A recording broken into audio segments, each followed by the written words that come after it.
Hello and welcome to Tarun IAS. तो जैसे कि आप लोगों को पता है, हमारी एक सीरीज चालू है प्रीलिम्स 2023 स्पेसिफिक या अदर भी अगर आप प्रिपरेशन कर रहे हैं तो यूपीएससी की हर एक चीज़ सबके लिए रिलेवेंट होती है। तो उसी का इकोनॉमिक्स का नेक्स्ट पार्ट आपको देखने को मिला है, यानी कि फोर्थ पार्ट ये है आपका पब्लिक फाइनेंस इन इंडिया के ऊपर। ठीक, तो काफ़ी अच्छे से हम इस चीज़ को जानेंगे पब्लिक फाइनेंस इन इंडिया के बारे में कि क्या होता है क्या नहीं होता है, बजट वगैरह के अंदर जो टर्म्स आती हैं और जो कि आपको यूपीएससी के एग्जाम में भी देखने को मिलेंगी या अदर रिलेवेंट एग्जाम्स में भी आपको देखने को मिल जाएंगी। ठीक, तो उनको देखेंगे क्या क्या होता है क्या क्या नहीं होता है।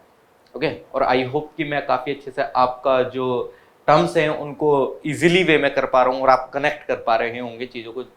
जैसे कि फर्स्ट वीडियो के पार्ट में हमने सीआरआर, एसएलआर और उसके बाद हमने repo rate, reverse repo rate, ये सब चीज़ें देखी एक कंसाइज वे में, एक स्पेसिफिक वे में जो जहाँ से क्वेश्चन आते हैं। चलिए ठीक है, स्टार्ट करते हैं आगे।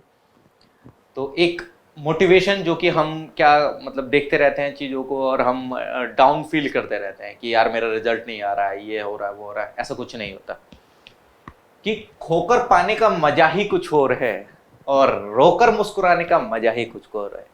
कि खोकर पाने का मजा ही कुछ और है और रोकर मुस्कुराने का मजा ही कुछ और है। हार तो जिंदगी का हिस्सा है मेरे दोस्त, हार तो मेरी जिंदगी का हिस्सा है मेरे दोस्त, हार के बाद जीतने का मजा ही कुछ और है। एग्जैक्टली अगर आप ये बोलते रहते हैं कि अरे मेरा ये एग्जाम नहीं निकल रहा है, मैं इस वाले एग्जाम में पास हो गया, मतलब मेरा नेगेटिव रिजल्ट आया, इसमें ये नहीं निकला, मेरा सेकंड प्री भी नहीं निकला, थर्ड भी नहीं निकला, मे बी तुम्हारा फोर्थ में पॉजिटिव रिजल्ट देखने को मिल जाए, है कि नहीं। और जो आप फोर्थ वाले अटेम्प्ट में जो आप मजा एंजॉय करेंगे कि आपको पीछे तमाम एग्जाम यूपीएससी के नहीं निकले, अदर एग्जाम भी नहीं निकले, तो बेहतर होगा कि आप लगातार स्टडी में लगे रहें और आपके लिए कुछ एक बेहतर वे में चीजें होने वाली होंगी। ठीक, जिस टाइम पे आपको जिस टाइम पे आप यहाँ पे पहुंचेंगे ना, जब आपका एग्जाम निकलेगा तो आपको पता होगा कि आपने कितनी मेहनत करी है क्या नहीं। तो जिस टाइम पे वो मजा आएगा ना आपको, वो कोई और के साथ आप शेयर भी नहीं कर सकते, जो कि आप खुद अंदर से जो एक सेटिस्फेक्शन मिलेगा, है कि नहीं। चलिए ठीक है, देख लेते हैं आगे इन चीज़ों को। देखो बेसिकली मैंने ये आपके लिए एक फोटो लगा रखा है गवर्नमेंट बजट से ही, तो आपको चीज़ें मे बी अच्छी बात अगर आपको समझ आ रही है, किसी को नहीं आती है समझ, तो उसके लिए मैं बता रहा हूँ यार ये 2022-23 ये बजट 2023-24 में क्या दे रखा है, रेवेन्यू एक्सपेंडिचर, कैपिटल एक्सपेंडिचर क्या है, ये कितना दे रखा है, ये इतना loss, advances, capital outlay, revenue receipt, capital receipt, recovery of loans, revenue deficit, percentage of GDP, fiscal deficit, primary deficit, क्या है ये टर्म्स। मतलब बेसिकली जब सरकार ने दिए तो हमको पता होनी चाहिए ना। इफ अगर हम यूपीएससी एस्पिरेंट है तो हमको पता होनी चाहिए काफी अच्छी चीजें, और हमको समझ ही नहीं आ रहा है कि यार ये रेवेन्यू एक्सपेंडिचर से मेरे को पता क्या चल रहा है। बेसिकली जब सरकार बता रही है, इस कैपिटल एक्सपेंडिचर से क्या पता चल रहा है, टोटल एक्सपेंडिचर क्या हो रहा है, मेरे को रेवेन्यू रिसीट से क्या पता चल रहा है, मेरे को रेवेन्यू डेफिसिट से क्या पता चल रहा है। एक कॉमनली सब जानते हैं फिस्कल डेफिसिट वगैरह, चलो ठीक है फिस्कल डेफिसिट समझ पा रहे हैं, लेकिन ये जब सरकार ने ये चीजें निकाली है, इन चीजों से हमें पता क्या चल रहा है, सरकार की नीतियों के बारे में कैसे पता चल रहा है कि सरकार क्या कर रही है क्या नहीं कर रही है। तो इन सब चीजों को इजी बनाने के लिए आज मैं प्रस्तुत हूं आपको पब्लिक फाइनेंस इन इंडिया लेके। चलिए देखते हैं इसके अंदर काफी अच्छे से चीजों को।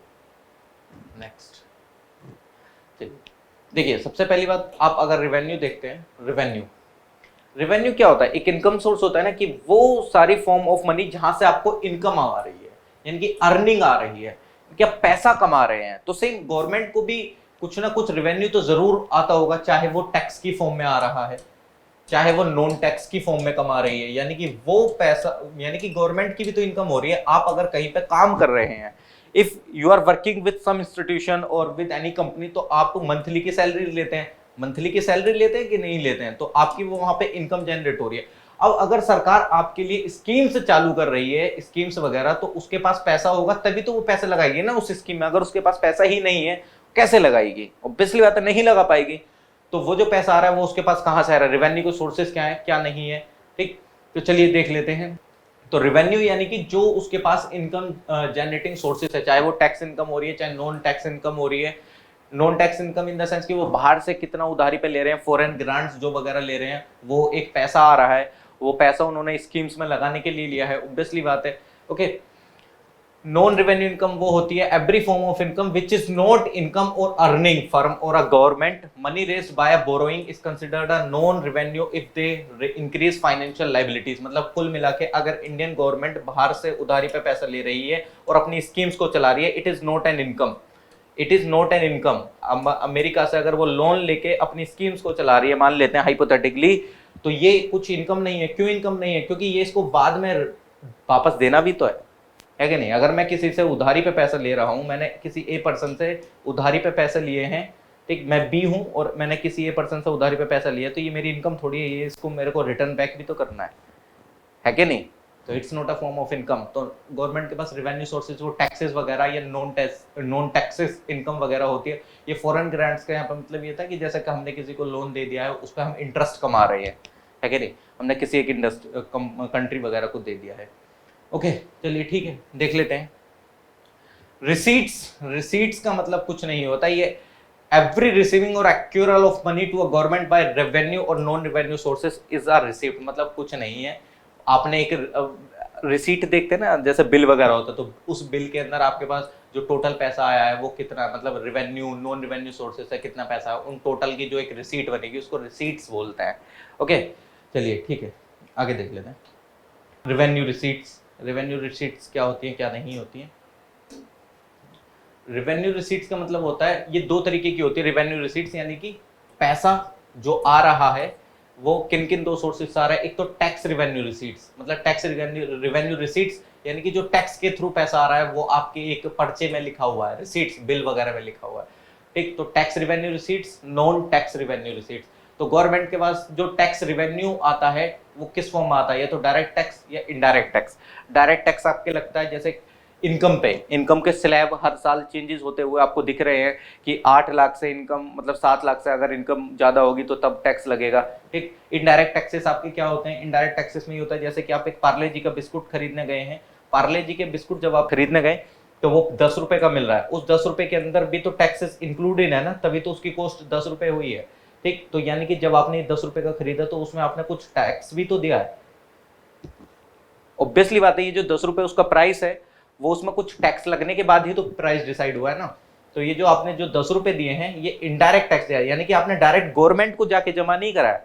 डायरेक्ट टैक्स में क्या होता है, you are giving your money directly to the government, आप डायरेक्टली गवर्नमेंट को पे कर रहे हैं। बट इनडायरेक्ट में क्या होता है कि ये टैक्स ही है बट गवर्नमेंट को आप डायरेक्ट जमा नहीं कर रहे हैं, ये आप इनडायरेक्ट फॉर्म में कैसे कर रहे हैं कि गवर्नमेंट को पहले ऑलरेडी टैक्स जा चुका है, लेकिन जैसे ही आपने वो प्रोडक्ट खरीदा तो उसमें भी तो टैक्स लग के वो उस प्रोडक्ट की वैल्यू हुई है ना।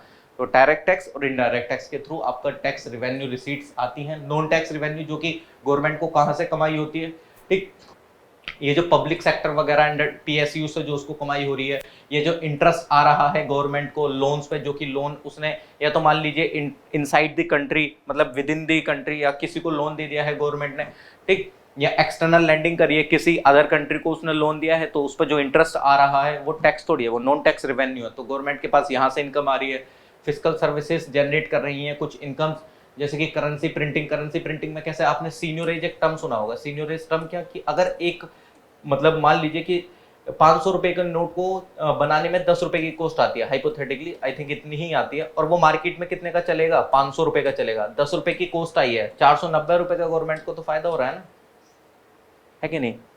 हो रहा है कि नहीं हो रहा है यार? एक नोट को बनाने में 10 रुपए की कीमत आ रही है, मार्केट में वो चलेगा 500 रुपए का। अगर मैंने ये 10 रुपए अपनी कॉस्ट निकाल दी तो 490 रुपए तो बच रहे हैं ना। तो वो जो कॉस्ट है, जो physical services, currency printing, stamp printing, coinage वगैरह, मेडल्स मिंटिंग वगैरह, इन सबसे जो आता है वो भी आपके नॉन टैक्स रेवेन्यू रिसीट है। और बाकी जो आपका power distribution, irrigation, banking, insurance, community services, इन सबसे जो पैसा आता है गवर्नमेंट के पास वो भी नॉन टैक्स रेवेन्यू में आता है। फी, पेनल्टीज, फाइन वगैरह जो रिसीव करे जाते हैं, जैसे कि आप मोटर व्हीकल वगैरह तमाम फाइन इम्पोज करती है ना, कि अगर जैसे आप स्मोकिंग करते हुए पाए जाते हैं तो उस पर आपका टैक्स वगैरह लग जाता है, तो वो पुलिस आपको मतलब आपका चालान काटती है, बाइक वगैरह, मतलब जितने भी फाइन, पेनल्टीज या फीस लगाई जाती है गवर्नमेंट के पास, वो क्या आता है, वो भी एक नॉन टैक्स रेवेन्यू। आप टैक्स थोड़ी लगा रहे हैं, ऑब्वियसली बात है, ठीक। तो ये कुछ आपके रेवेन्यू और नॉन रेवेन्यू सोर्सेज हैं, तो इनको ध्यान रखिएगा। ओके, चलिए ठीक है, आगे देख लेते हैं revenue expenditure. Revenue expenditure in the sense कि गवर्नमेंट के पास पैसा तो आ गया, लेकिन अब वो जो रेवेन्यू रिसीट्स आई हैं उसमें से पैसा कमाने के बाद गवर्नमेंट खर्च कहाँ कर रही है, ठीक। मतलब वो जो पैसा है वो गवर्नमेंट खर्च कहाँ कर रही है अब रेवेन्यू एक्सपेंडिचर देख लेते हैं। रेवेन्यू एक्सपेंडिचर, ठीक। रेवेन्यू एक्सपेंडिचर के अंदर आपको क्या देखने को मिलेगा बेसिकली, इसके अंदर यानी कि जो भी पैसा खर्च करा गया है, मतलब सरकार के पास इतना पैसा आ गया, अब वो खर्च कहाँ करेंगे। ऑब्वियसली बात है, जब मेरे को मंथली सैलरी आ रही है, इनकम आ रही है, तो वो पैसा कहाँ कहाँ खर्च हो रहा है। तो गवर्नमेंट के पास जो उसने इंटरनल या एक्सटर्नल जो लोन ले रखे हैं, उनका इंटरेस्ट पेमेंट में जो आपको सैलरीज देती है गवर्नमेंट एम्प्लॉइज को, या पेंशन या प्रोविडेंट फंड में जो पैसा पे करा जाता है गवर्नमेंट के द्वारा गवर्नमेंट एम्प्लॉइज को, सब्सिडीज में जो पैसा आता है वो गवर्नमेंट किस में आता है, रेवेन्यू एक्सपेंडिचर में। ये ध्यान रखना कि क्या क्या चीज आपके रेवेन्यू एक्सपेंडिचर में आती है। डिफेंस एक्सपेंडिचर जो गवर्नमेंट के द्वारा करा जाता है वो आपके रेवेन्यू एक्सपेंडिचर में आता है। पोस्टल डेफिसिट्स जो होते हैं गवर्नमेंट के वो इसमें आते हैं। लॉ एंड ऑर्डर को काफी अच्छे से, पुलिसिंग वगैरह, पैरामिलिट्री फोर्सेस पे जितना भी खर्च होता है वो आपके रेवेन्यू एक्सपेंडिचर पे आता है। ओके, सोशल सर्विसेज पे जितना पैसा आपके खर्च हो रहा है, ठीक, education, health care, social security, poverty alleviation वगैरह, मतलब पॉवर्टी को खत्म करने में, ये जनरल सर्विसेज चलाने में जो पैसा खर्च हो रहा है वो आपके रेवेन्यू एक्सपेंडिचर में आता है। ग्रांट्स अगर दी गई हैं गवर्नमेंट के द्वारा इंडियन स्टेट्स को या फॉरेन कंट्रीज को, वो आपकी इसमें आता है। यानी कि जो ग्रांट्स, यानी कि जो पैसा सेंट्रल गवर्नमेंट के द्वारा इंडियन स्टेट यानी कि राज्यों को दिया गया है या फॉरेन कंट्रीज को दिया गया है, वो भी आपके रेवेन्यू एक्सपेंडिचर में आता है। और ग्रांट्स का मतलब ये होता है, आप बोलेंगे कि जब हमने फॉरेन कंट्रीज को पैसे दिया वहां से तो इंटरेस्ट आएगा, नहीं, कुछ हम पैसे उनको ऐसे ही दे देते हैं ग्रांट्स, रिलेशन मजबूत करने के लिए। तो वहां अगर आप एक एनालाइज करें चीजों को, तो ये चीजें, सारा पैसा वहां खर्च हो रहा है जहां से आपको रिटर्न नहीं देखने को मिल रहा है। तो यानी कि गवर्नमेंट के लिए एसेट का काम नहीं कर रहे हैं, ये सिंपल पैसा वहां खर्च हो रहा है जहां पे काफी जहां पे आपको रिटर्न नहीं देखने को मिल रहा गवर्नमेंट को। चाहे आप सैलरी देख लें, पेंशन देख लें, इंटरेस्ट पेमेंट देख लें, डिफेंस एक्सपेंडिचर देख लें, postal deficit, law and order expenditure, ठीक। तो इसको ध्यान रखिएगा क्या क्या रेवेन्यू एक्सपेंडिचर के अंदर में आता है कि क्या क्या नहीं आता है। ओके, चलिए आगे देख लेते हैं। रेवेन्यू डेफिसिट, रेवेन्यू डेफिसिट के अंदर, रेवेन्यू देखो, डेफिसिट का क्या मतलब होता है, आमदनी अठन्नी और खर्चा रुपया। आपने मूवी देखी होगी ना, आमदनी अठन्नी और खर्चे रुपया, ये जॉनी लीवर वगैरह की जो मूवी थी, काफी अच्छे से। यानी कि आमदनी आपको 1 रुपए की हो रही है और आपका खर्चा 2 रुपए का है, तो आप डेफिसिट में जाएंगे। 1 रुपया आप कहीं से उधार लेंगे ना, निगेटिव में जाएंगे, ऑब्वियसली बात है। ये मेरी इनकम है, ये मेरा एक्सपेंडिचर है। ये 1 रुपए का अगर मेरे को खर्चा और करना है तो उधारी लेनी पड़ रही है मेरे को कहीं से। मैं 1 रुपए महीने में कमा रहा हूँ और 2 रुपए में खर्च कर रहा हूँ, -1 डेफिसिट में जा रहा हूँ। सेम यही कि गवर्नमेंट के पास रेवेन्यू रिसीट्स कम आ रही है, मतलब पैसा कम आ रहा है, और रेवेन्यू एक्सपेंडिचर बहुत ज्यादा आ रहा है, तो ऑब्वियसली बात है वो डेफिसिट में चलेगी। ओके, तो इसका फॉर्मूला भी क्या होता है, रेवेन्यू डेफिसिट यानी कि रेवेन्यू एक्सपेंडिचर जितना खर्च हो रहा है माइनस रेवेन्यू रिसीट्स जो उसके पास पैसा आ रहा है, ठीक। तो इसको ध्यान रखिएगा, revenue deficit in the sense कि जो पैसा खर्च कर रही है सरकार, और रेवेन्यू मतलब और जितना उसको आ रहा है पैसा उसका minus, revenue deficit equal to revenue expenditure minus revenue receipts. तो इसको ध्यान रखिएगा, मतलब सरकार की आमदनी अठन्नी और खर्च रुपया। चलिए आगे देख लेते हैं चीजों को। अब इफेक्टिव रेवेन्यू डेफिसिट, मैंने स्टार्टिंग में आपको एक चीज बताई थी, स्टार्टिंग नहीं, जिस टाइम पे मैं आपको एक चीज बोल रहा था, क्या बोल रहा था कि रेवेन्यू एक्सपेंडिचर के अंदर में आपको वो वाला पैसा भी आएगा जो आप स्टेट को दे रहे हैं। लेकिन आप खुद सोचिए कि अगर मैं स्टेट को पैसा दे रहा हूं तो स्टेट जो है वो अपने पास तो पैसा नहीं रख रही है, राज्य सरकार जो वो अपने पास तो पैसा रख नहीं रही है, वो लोगों की भलाई के लिए ही तो कुछ ना कुछ करेगी। ऑब्वियसली बात है, कुछ इंफ्रास्ट्रक्चर के रिलेटेड उसने पैसा दिया होगा, या मान लीजिए कुछ मतलब कुछ रोड्स, ट्रांसपोर्टेशन, इंफ्रास्ट्रक्चर बनाने के लिए ही उन्होंने वो पैसा यूज करा होगा। तो वो पैसा मेरा लाइबिलिटीज थोड़ी हो रहा है, वो तो मेरा एसेट हो रहा है एक तरीके से। अगर मैंने, यूनियन गवर्नमेंट ने अगर पैसा दिया है स्टेट गवर्नमेंट को, तो स्टेट गवर्नमेंट अपनी जेब में तो रख के नहीं बैठ रही है, वो भी खर्च करेगी, इंफ्रास्ट्रक्चर में खर्च कर रही है, ट्रांसपोर्टेशन में खर्च कर रही है, या कुछ भी A to Z, यानी कि वो खर्च कर रही है हमारे पीपल के डेवलपमेंट के लिए। तो यानी कि वो उसके एसेट के लिए भी काम कर रहा है, एसेट इन द सेंस वो आपका काम कर रहा है, वहां से रिटर्न भी देखने को मिलेगा। अगर उसने रोड वगैरह बनाया, टोल वगैरह लगाएंगे, हर एक चीज देखने को मिलेगी, ठीक। इलेक्ट्रिसिटी जनरेट हो जाएगी अगर डैम में पैसा खर्च हुआ, तो इंफ्रास्ट्रक्चर डेवलपमेंट आपको देखने को मिल रहा है। तो यार वो मैं, और लेकिन मैं आपको बता चुका था कि रेवेन्यू एक्सपेंडिचर में क्या आ रहा था कि आपको हर एक चीज liabilities in the sense asset में नहीं देखने को मिल रही थी, रिटर्न नहीं देखने को मिल रहा था, लेकिन यहाँ पे तो रिटर्न देखने को मिल रहा होगा ना। तो इफेक्टिव रेवेन्यू डेफिसिट का मतलब ये है कि जिस टाइम पे आप जो पैसा आपने किसको दिया है, गवर्नमेंट, स्टेट गवर्नमेंट को, उसको आप सब्ट्रैक्ट कर देते हैं, जो जिसकी वजह से कैपिटल मतलब वो जो आपका जो पैसा दिया आपने राज्य सरकार वगैरह को, तो वो उसको कैपिटल एसेट क्रिएट करने में जो पैसा लगा रही है उसको आप माइनस करेंगे। मतलब जो पैसा यूनियन गवर्नमेंट ने स्टेट गवर्नमेंट को पैसा दिया था, वो स्टेट गवर्नमेंट उसको एसेट क्रिएट कर रही है, इंफ्रास्ट्रक्चर क्रिएट कर रही है, वो पैसा यूनियन गवर्नमेंट के लिए एक लाइबिलिटीज तो नहीं है, एसेट ही है। तो उस पैसे को जब आप माइनस कर देते हैं, यानी कि जो हमारा रेवेन्यू डेफिसिट था, रेवेन्यू डेफिसिट में हम क्या कर रहे थे, revenue expenditure minus revenue receipts को माइनस कर रहे थे। अब इस रेवेन्यू डेफिसिट में से आप वो वाला पैसा और माइनस कर दीजिए जो आपने सरकार को दिया था, राज्य सरकार को, क्योंकि राज्य सरकार तो ऑब्वियसली बात है उससे कैपिटल एसेट क्रिएट कर रही है। जब उसको माइनस करने के बाद जो आपका निकलेगा उसको इफेक्टिव रेवेन्यू डेफिसिट के नाम से बात जानते हैं। ठीक, आई होप आप इसको काफी अच्छे से समझे होंगे। चलिए आगे देख लेते हैं, आगे क्या हमको देखने को मिलेगा।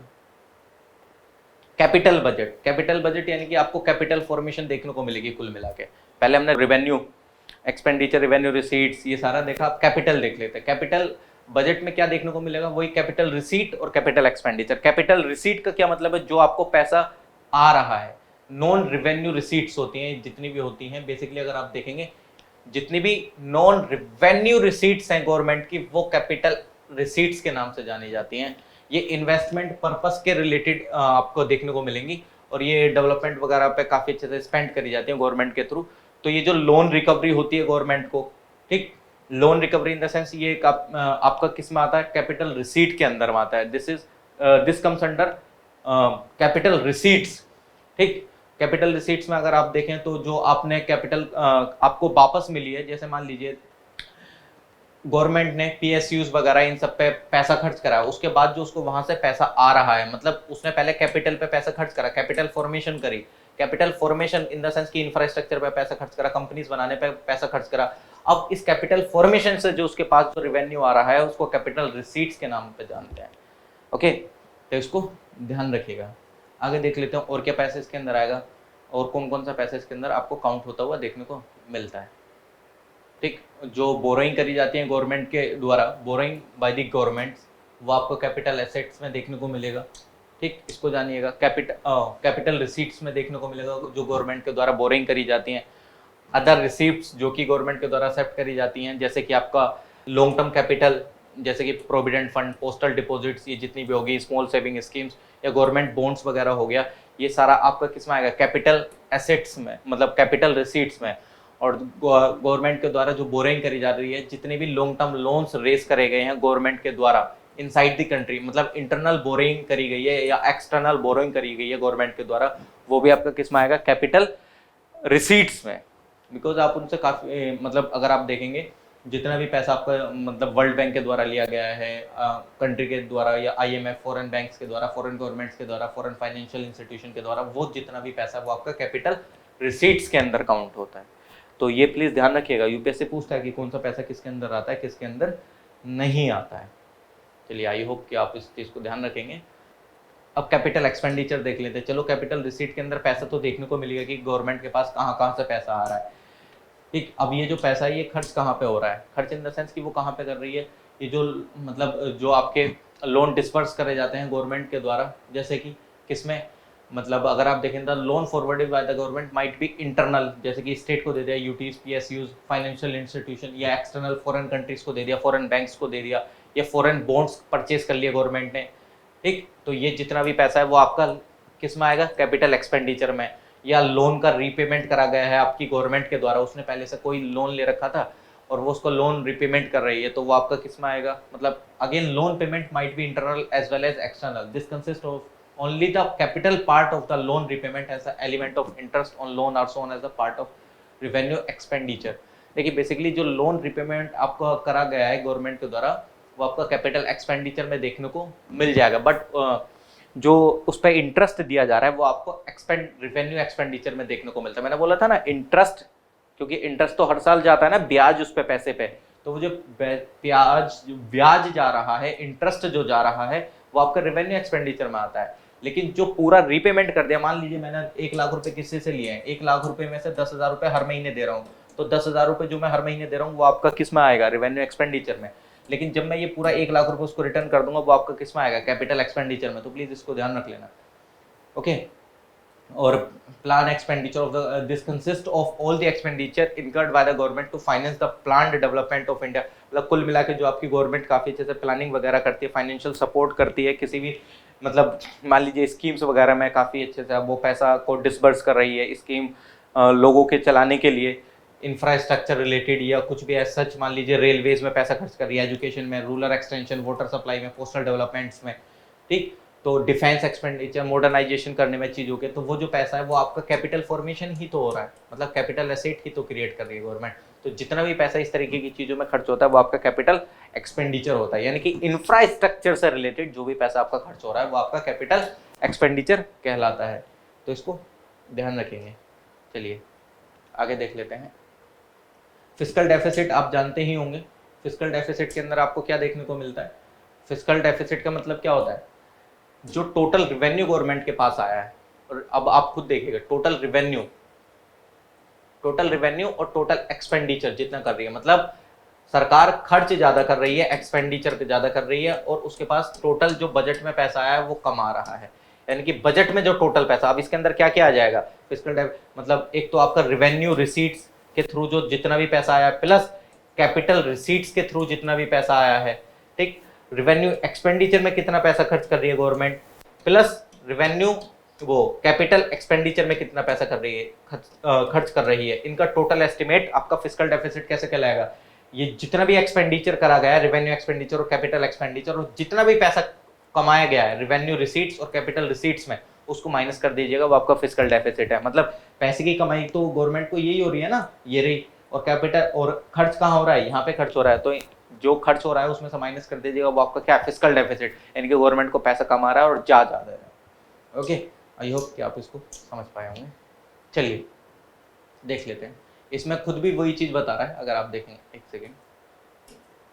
चलिए प्राइमरी डेफिसिट आपको क्या देखने को मिल जाता है? प्राइमरी डेफिसिट में कुछ देखने को नहीं मिलता है। ये नेट प्राइमरी डेफिसिट अगर आप देखेंगे तो fiscal deficit plus interest received minus interest payment, ये क्या दिखाता है? Total amount that central government needs to borrow, यानी कि कितना गवर्नमेंट को पैसा लेने की जरूरत है। जो फिस्कल डेफिसिट है, जो फिस्कल डेफिसिट गवर्नमेंट का चल रहा था, प्लस जो भी इंटरेस्ट रिसीव करा जा रहा है गवर्नमेंट के द्वारा, और माइनस कौन सा पेमेंट? इंटरेस्ट पेमेंट, जो कि वो करेगी किसी को, मतलब ऑब्वियसली बात है उसने किसी को पैसा दे रखा होगा, ठीक, पैसा दे रखा होगा और प्लस उसने किसी से पैसा ले भी रखा होगा, तो यानी कि fiscal deficit plus interest receive जो करेगा और माइनस इंटरेस्ट पेमेंट जो करा जाएगा, वो आपको क्या दिखाएगा कि सेंट्रल गवर्नमेंट को इतना पैसा लेने की जरूरत है, ठीक। Fiscal deficit is defined as the fiscal deficit minus interest payment on previous borrowing. Primary deficit shows the borrowing requirement of the government, यानी कि गवर्नमेंट को कितना पैसा और लेने की जरूरत है सरकार को चलाने के लिए या स्कीम्स वगैरह को चलाने के लिए। ये आपका किससे पता चलता है? प्राइमरी डेफिसिट से। अब आप काफी अच्छे से चीजों को समझ पाए होंगे, और आप अब जो आगे वाला जो हमने जो फर्स्ट स्लाइड जो मैंने लगाई थी उसको आप समझने में इजी रहेगा अब आपको, है कि नहीं, ठीक। अब आप समझ पाएंगे कि जो गवर्नमेंट ने चीजें इसमें दे रखी हैं वो क्या क्या है कि नहीं। मतलब गवर्नमेंट रिवेन्यू एक्सपेंडिचर क्या है, कैपिटल एक्सपेंडिचर में कहाँ से पैसा आ रहा है, primary deficit, fiscal deficit, revenue deficit, आपको अब चीजें क्लियर हो गई होंगी, है कि नहीं। तो अगर अब आप बजट देखेंगे तो आपको अब इजी लगेगा बजट को काफी अच्छे से देखना, क्योंकि अब आपको समझ में आ जाएगी कि ये क्या है क्या नहीं है, और प्लस यहाँ से क्वेश्चन भी काफी अच्छे से पूछे जाते हैं यूपीएससी में या अदर स्टेट पीसीएस जितने भी एग्जाम है। तो थैंक यू अपना वैल्यूएबल समय देने के लिए, और आपने बहुत अच्छे से चीज़ों को समझा होगा। जो पब्लिक फाइनेंस इन इंडिया हमारे न्यूज़ में रहता है, जिस टाइम पे बजट आता है उस टाइम पे भी, या जब भी हम मेंस आंसर राइटिंग या कुछ भी कर रहे होते हैं, अगर हम चैप्टर भी पढ़ रहे हैं इकोनॉमिक्स का, तो उस टाइम पे ज़रूरी होता है कि सर मतलब बजट में क्या चीज़ें आ रही हैं क्या नहीं आ रही हैं, वो तो ज़रूरी है, प्लस अब हम मेंस आंसर राइटिंग या कुछ भी करते हैं तो वो बहुत ज़रूरी हो जाता है हमारे लिए कि इतना पैसा यहाँ खर्च हो रहा है यहाँ नहीं हो रहा है। ओके, तो चलिए ये इस तरीके की सीरीजेस आपको और भी देखने को मिलती रहेंगी। स्टे ट्यून्ड विद अस, और अगर आपको मेरे से कनेक्ट होना है तो आप टेलीग्राम ज्वाइन कर सकते हैं तरुण आईएएस के नाम से, और यूट्यूब चैनल को आप लाइक शेयर एंड सब्सक्राइब करिएगा। ओके, और कुछ भी ऐसा कोई दिक्कत हुआ करे तो आप टेलीग्राम में आप डायरेक्टली कनेक्ट कर सकते हैं, या ऐसा कोई डाउट है या कुछ भी तो आप कमेंट लीव कर सकते हैं, पोस्ट भी होती हैं उसमें, पीडीएफ वगैरह आपको अगर चाहिए तो आप टेलीग्राम से डाउनलोड कर सकते हैं। और आगे भी नई सीरीज अभी स्टार्ट होने वाली है, ये अभी इकोनॉमिक्स की चल रही है और आर्ट एंड कल्चर की चल रही है, साथ में एक एनवायरनमेंट की चल रही है, साइंस एंड टेक पे भी आएगी। हम लिमिटेड चीज़ें करेंगे, चीज़ें करने के लिए बहुत है बट लिमिटेड चीज़ें करेंगे ना। स्मार्ट वर्क करना है हमको, हार्ड वर्क थोड़ी कराना है हमको, मतलब गधा मजदूरी थोड़ी करानी है, उसके ऊपर तमाम मतलब बोझ रखे जाओ, अब उसको कुछ याद ही नहीं रह रहा। स्पेसिफिक चीज़ें ध्यान रहे ना तो काफ़ी अच्छा है। एग्जाम स्पेसिफिक चीज़ें पढ़ोगे तो ज़्यादा बढ़िया है, निकलने के चांसेस और बढ़ जाते हैं, और उसमें मैं आपकी हेल्प करता रहूँगा जितनी होगी। ओके चलिए ठीक, thank you so much and all the best for your studies. मिलते हैं फिर नेक्स्ट वीडियो में।